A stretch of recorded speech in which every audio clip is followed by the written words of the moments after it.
জয় শ্রীকৃষ্ণ। রাধে রাধে। নমস্কার, সকলকে সুস্বাগত জানাই বৈদিক ধর্ম এই চ্যানেলে। সকলে কেমন আছেন? নিশ্চয়ই ঈশ্বরের অশেষ কৃপায় আপনারা প্রত্যেকেই ভালো আছেন এবং সুস্থ আছেন। আজকের ভিডিওটি আপনাদের জন্য অত্যন্তই গুরুত্বপূর্ণ হতে চলেছে।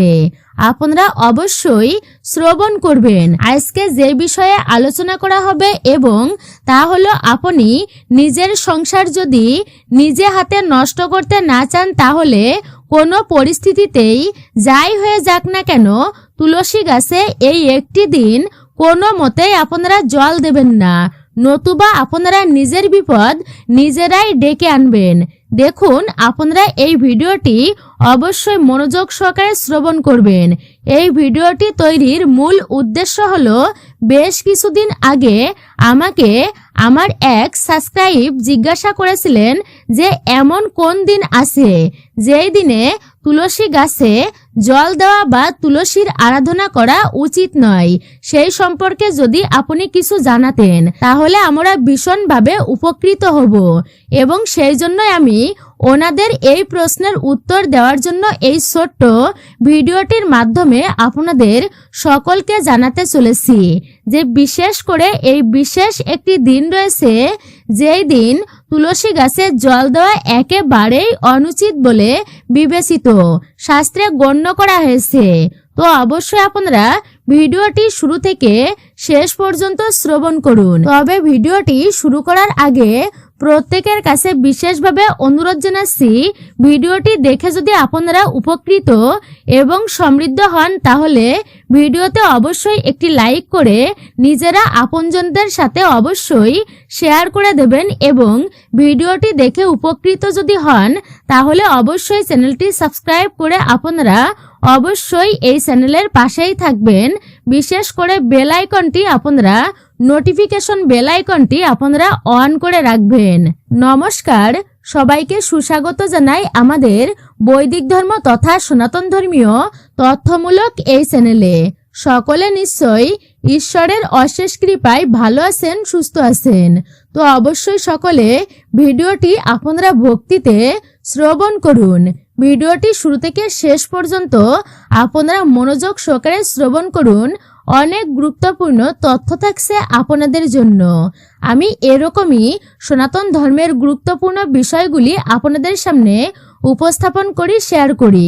আসুন প্রত্যেকে কিছুক্ষণ সময় ধৈর্য সহকারে আমরা শ্রবণ করি। যদি আপনারা শ্রবণ করে আপনাদের ভালো লেগে থাকে, ভিডিওতে একটি লাইক করবেন আর কমেন্টে অবশ্যই জয় মা তুলসী দেবীর জয় বা জয় শ্রীকৃষ্ণের জয় বা আপনার গুরুদেবের নামটি একটি বারের জন্য হলেও লিখে জানাতে একদমই ভুলবেন না। অবশ্যই আপনারা একজন সনাতনী ব্যক্তিকে সাপোর্ট করবেন, আমি আশা রাখছি। ভিডিও থেকে আপনি সমৃদ্ধ হবেন। তাহলে চলুন প্রবেশ করা যাক আজকের মূল ভিডিওতে। শাস্ত্র মতে তুলসী গাছের গুরুত্ব আমাদের প্রত্যেকের কাছেই অত্যন্ত গুরুত্বপূর্ণ, কারণ এই তুলসী গাছের ভেষজ দিকে যেমন গুরুত্ব রয়েছে, তেমনি শাস্ত্রে এই গাছের মহিমা অপরিসীম। কারণ এই গাছ যেই গৃহেই থাকে, সেই গৃহে স্বয়ং পরমেশ্বর ভগবান শ্রীকৃষ্ণের আশীর্বাদ বিদ্যমান থাকে। তথা আমরা আপনারা প্রত্যেকেই জানি এবং হিন্দু শাস্ত্র মতে এই তুলসী গাছে 33 কোটি দেবদেবী বসবাস করে। সুতরাং শাস্ত্র মতেও আয়ুর্বেদিক শাস্ত্র অনুসারে তুলসী গাছ প্রত্যেকটি হিন্দু পরিবারে অতি অবশ্যই থাকা উচিত এবং প্রত্যেকের বাড়িতে নিশ্চয়ই তুলসী বৃক্ষ আছেই। আপনারা সনাতনীদের বাড়িতে দেখতে পারবেন প্রতিটি বাড়িতেই তুলসী বৃক্ষ আছে। যে এমন কোনো গৃহ নেই সেই বাড়িতে তুলসী বৃক্ষ নেই। আমরা প্রত্যেকে প্রতিদিন স্নান করে শুদ্ধ বস্ত্র পরিধান করে তুলসী মাতার জন্য জল অর্পণ করি। আমরা প্রতিদিন স্নান কার্য সম্পূর্ণ করে সকালবেলায় বিশেষ করে তুলসী মাতাকে জল অর্পণ করি এবং সন্ধ্যার সময়ে প্রদীপ ও ধূপ সহযোগে সন্ধ্যা আরতি করি। এটা তো ঠিকই। এরই পাশাপাশি যেই গৃহে তুলসী গাছ থাকে, সেই গৃহে কখনোই বাস্তু দোষের সৃষ্টি হয় না এবং বাইরের অর্থাৎ বাইরের যাবতীয় অশুভ নেগেটিভ এনার্জি যা থেকে থাকে তাও এই গাছ কিন্তু আমাদের সেটি থেকে রক্ষা করে। সেই সঙ্গে পরিবারের সুখ শান্তি ও আর্থিক সচ্ছলতা রাখতেও সাহায্য করে, ধরে রাখতে বিশেষ করে। শাস্ত্র মতে বলা হয়েছে, যদি আপনারা মন ভরে ভক্তি ও শ্রদ্ধা সহকারে তুলসী মাতাকে ডাকেন এবং তুলসী গাছের দর্শন করেন, সেক্ষেত্রেও আপনার জীবনে অনেক ছোটখাটো পাপ পর্যন্ত বিনষ্ট হয়ে যায়।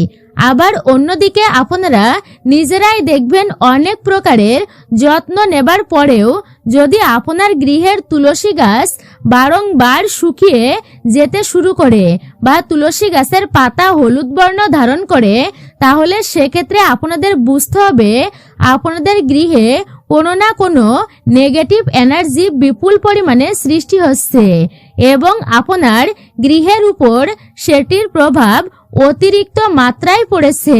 তো অবশ্যই আপনারা নিজেরাই বিশেষ করে লক্ষ্য করে দেখবেন যে আপনাদের গৃহের মাঝে বিশেষ করে মাঝে মধ্যেই ঝুট ঝামেলা, অশান্তি, কলহ, আর্থিক সমস্যা ও শারীরিক কষ্ট এবং মানসিক সমস্যা তৈরি হচ্ছে। তো এই সমস্ত জিনিসগুলি আপনারা নিজেরাই কিন্তু পরিলক্ষিত করতে পারবেন। যদি আপনার গৃহে তুলসী গাছটি প্রতিবার শুকিয়ে যেতে শুরু করে, আবার যেই গৃহে তুলসী গাছ অত্যন্তই সতেজ থাকে এবং গাছের পাতা অত্যন্তই সবুজ থাকে, সেই গৃহের প্রত্যেকটি সদস্যদের জীবনে সুখ শান্তি সমৃদ্ধি বৈভব ঐশ্বর্য এইসব প্রত্যেকটি ঈশ্বরের কৃপায় বিদ্যমান থাকে। ঠিক এরই পাশাপাশি বাস্তুশাস্ত্র মতে এই তুলসী গাছ বাড়ির উত্তর পূর্ব দিকে লাগানো উচিত। আর যদি একান্তই বাড়ির উত্তর পূর্ব দিকে আপনাদের কোনো জায়গা না থেকে থাকে, তাহলে আপনারা শুধু পূর্ব দিকেই এই তুলসী গাছ লাগাতে পারেন, তাতেও কোনো অসুবিধা নেই।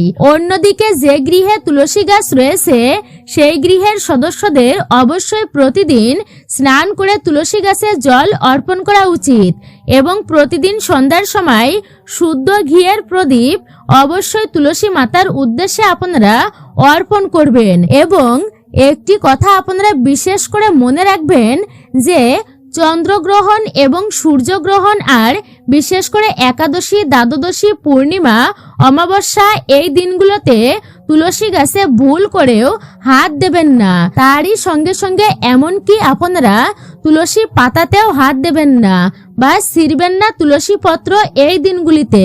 সেই সঙ্গে সঙ্গে অবশ্যই আপনারা সন্ধ্যা হয়ে যাওয়ার পর অর্থাৎ গোধূলি হয়ে যাওয়ার পর তুলসী তলাতে হাত দেওয়া একেবারেই চলবে না। এটি অবশ্যই মনে রাখবেন। এতে সংসারে চরম আকারে ভয়ঙ্কর দারিদ্রতা নেমে আসে এবং তুলসী মাতা অত্যন্তই রুষ্ট হতে পারে আপনাদের প্রতি।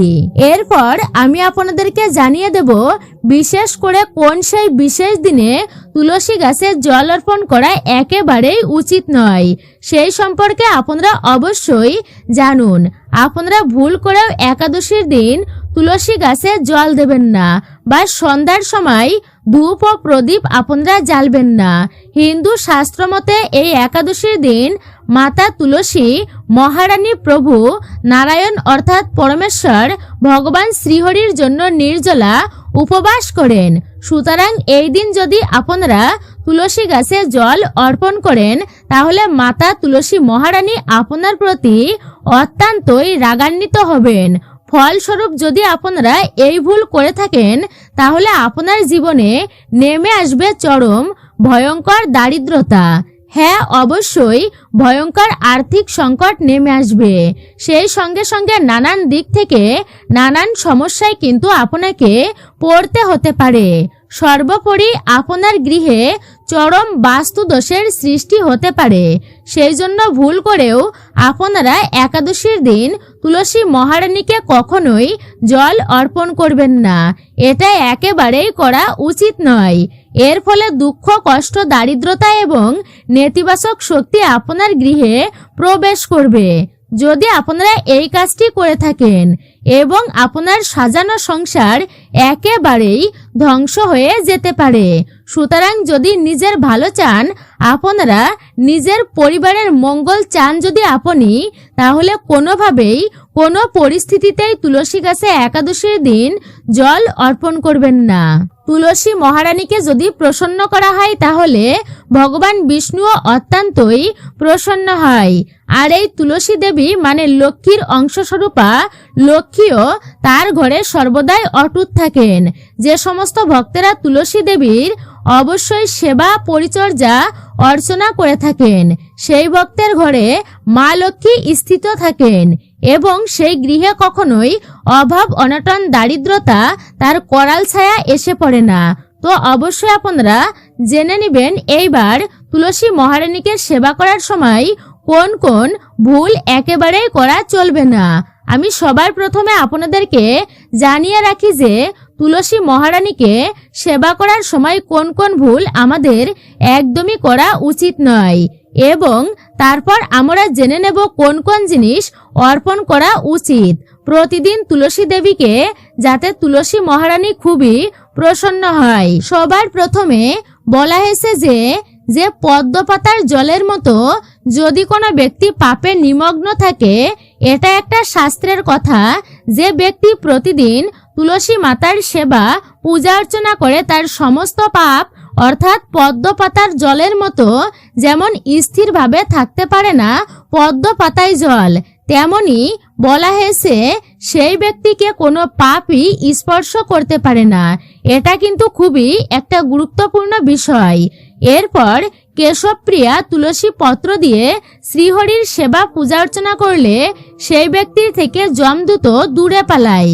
হ্যাঁ, অবশ্যই পদ্মপুরাণে উল্লেখ করা হয়েছে, সেখানে যমরাজ নিজে তার যমদূতদেরকে বলেছেন যে যেখানে তুলসী পত্রের সহিত ভগবান শ্রীকৃষ্ণের বা ভগবান শ্রীবিষ্ণুর সেবা করা হবে, সেই ব্যক্তির কাছে তোমরা একেবারেই যাবে না। সেই ব্যক্তিকে বৈকুণ্ঠে নিয়ে যাওয়া হবে, তাদেরকে নিয়ে যাবে ভগবান শ্রীহরি বিষ্ণুর দূতগণ। তাই শাস্ত্রের কথা, কেশবপ্রিয়া তুলসী দিয়ে শ্রীহরির সেবা করলে যমদূতগণ সেই ব্যক্তির থেকে দূরে পালায়। এর পরের বিষয়টা খুবই গুরুত্বপূর্ণ যে তুলসী পাতা দিয়ে শ্রীহরির সেবা করলে যতটা তিনি প্রীত হন, ভগবান অর্থাৎ ভগবানকে যদি মণিমুক্তা আদি দান করলে তিনি ততটাও কিন্তু প্রসন্ন হন না।